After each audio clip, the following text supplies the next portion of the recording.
तपाईं त एकदम नाम चलेको डाक्टर हुँदो रहेछ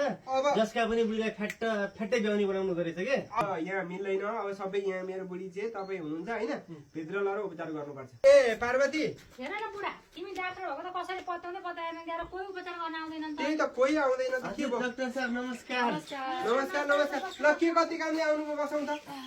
यता बसौँ न माटामा नबसौँ न ठुलै समस्या परेर आएको डाक्टर साहब होइन के समस्या परेर तपाईँलाई हेर्नु न हाम्रो त अलिक जटिल समस्या छ कि ल अब डाक्टर कहाँ आइसकेपछि त्यस्तो लाज मान्ने कुरै हुँदैन नि सर्लक्क भन्नु न अनि हाम्रो काम मस्केकी तिमी चाहिँ हाम्रो बिहे भएको 10 वर्ष भइसक्यो मेरी बुढी त ब्याउँदिन त ए ब्याउने अहिलेसम्म 10 वर्षसम्म ब्याएको छैन ओहो तपाईँ त एकदम नाम चलेको डाक्टर हुँदो रहेछ जसका पनि बुढीलाई फ्याट्टै ब्याउनी बनाउनु रहेछ के अब तपाईँ ठिक ठाउँमा आउनु भएको छ होइन अब मैले चाहिँ अहिलेसम्म लगभग 316 जना जतिलाई चाहिँ ब्याउनी बनाइदिइसकेँ होइन उपचार गरेर होइन अब यो मेरो बुढी पनि 2 वर्षसम्म सुत्केर्ने भयो कि ट्याक्कै मैले आफैले उपचार गरेँ आफैले उपचार गर्ने बित्तिकै ठ्याक्कै भयो कि यो पनि होइन अब मैले चेक गर्ने बित्तिकै फ्याट हुन्छ चिन्तै नगर्नु ल ब्याउँछ मेरो बुढी स्पेशल किन नहुनु नि ल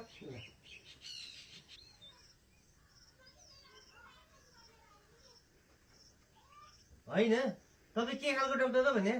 अब बुढी नब्याएर आएको मैले निधारमा यो लगाएर ब्याउँछ भने होइन तपाईँ डाक्टर कि म डाक्टर भने तपाईँलाई सन्तान चाहिएको छैन चेक गर्नु त निधारतिरबाट नि यहाँतिरबाट नि दिमागबाट नसा जाने होइन सबै कुरोमा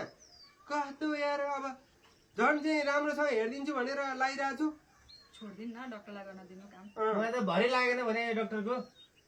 यतिकै 319 जना ब्याउने बनाउँछ त ल अब तपाईँको बुढीको समस्या मैले जम्मै हेरिसकेँ होइन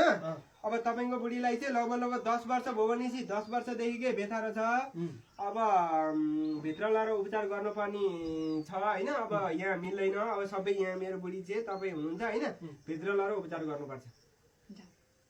म पनि जानु मिल्छ नि भित्र अब कहाँ उपचार गर्ने ठाउँमा डाक्टर उपचार गर्ने ठाउँमा जान मिल्छ त भने यो तपाईँ पनि कस्तो हुनुहुँदो रहेछ यार तपाईँलाई बच्चा चाहिएको छ कि छैन छोड्दिन मेरो होइन अब तपाईँ चाहिँ यहाँ टक्क बस्नु त पार्वती पनि भित्रमा आइजाए उपचार बिग्रिनु सक्छ नि फेरि म त जानुहुन्छ होला नि हुँदैन नि कहाँ हुनु त नि चुप लाएर बस होइन अब तपाईँ पनि यहाँ चुप लाएर बस्नु होइन अब उसलाई चाहिँ म भित्र लगाएर छुट्टै किसिमको उपचार छ उपचार गर्छु है त ल तपाईँ चिन्ता नगर्नु बच्चा म कहाँ आइसकेपछि 100% हुन्छ भने कतिजना उहाँ खुसी भएर गइछन् अहिले उपचार गर्ने बित्तिकै यी त खुसी हुन्छन् मलाई यो डाक्टरको नियतमा ठिक लागेन ठिकै होला जाउँ मलाई यो डाक्टरको नियत होइन बच्चा चाहिएको छैन भन्नु है अब बच्चा चाहिए भए बस्नु म अनि मलाई मेरो बच्चा हुन्छ कि कसको बच्चा के थाहा भयो गरौँ न जुम्ले पनि हुन सक्छ आधा घन्टा पछि कतिखेर आउँछु न भित्र गएर पनि ए आउनु ल अब तपाईँको श्रीमतीलाई चाहिँ होइन मैले टक्क लाएर राम्रोसँग उपचार गरेको छु लगभग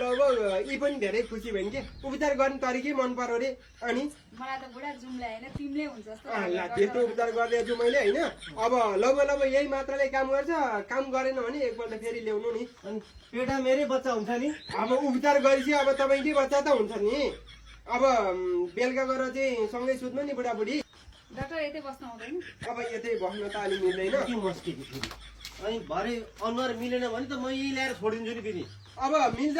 ठ्याक्कै तपाईँको जस्तै नाक भएको जन्मिन्छ चिन्ता नगर्नु ल अहिलेलाई चाहिँ जानु होइन पैसा लिनु पाउँदैन अब यी साह्रै मजा गरेर छन् होइन अब यिनीहरूलाई एकपल्टलाई पैसा छोडिदिउँ बुढी ल जानु तपाईँहरू अब भएन भने चाहिँ एकपल्ट फेरि आऊ है आउँछु भरे म जाएको छु ल लिएर जानु डाक्टरको नियतमा ठिक छ नि यहाँ कति राम्रो छ ल जानु जुम ल्याएको त हुन्छ